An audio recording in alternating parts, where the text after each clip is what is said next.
મહેસાણાના સુલતાનપુરામાં મહિલા મતદારનો આરોપ, અન્ય કોઈ મત તેમના બદલે આપી ગયું હોવાનો મહિલાએ દાવો કર્યો છે।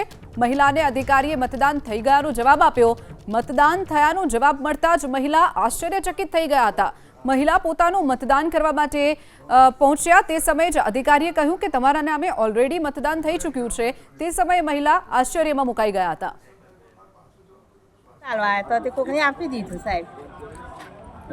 તમે આ બાબતે કીધું કોઈને? ના નથી કીધું, મેં સાહેબે જ કીધું અમને। તમે શું લઈને આવ્યા હતા મત આપવા માટે? આધાર કાર્ડ લાવી હતી। બેનશ્રી જે આજે પોતાનું મતદાન કરવા માટે આવ્યા હતા અને જેવું મતદાન કરવા માટે અંદર જાય છે પણ ત્યારે એમને ખબર પડે છે કે એમનું ઓલરેડી વોટિંગ થઈ ચૂક્યું છે।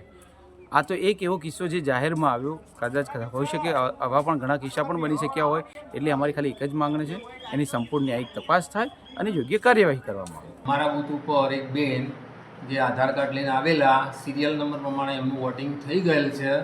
ફરીવાર એ મતદાર આવ્યા તો અમારે ક્રોસ ચેકિંગ થતો અમને લાગ્યું કે ખોટા મતદાર છે, બરાબર છે। એની ફિંગરપ્રિન્ટ અને એમને 4 સિરિયલ નંબર સાથે પણ અમને નોંધ કરેલી છે 23 રજિસ્ટરની અંદર। એનો હું પુરાવો આપું છું અને અમને ખાતરી છે કે અમે કંઈ ખોટા છીએ જ નહીં અને અમે સારી રીતે મતદાન કરીએ છીએ।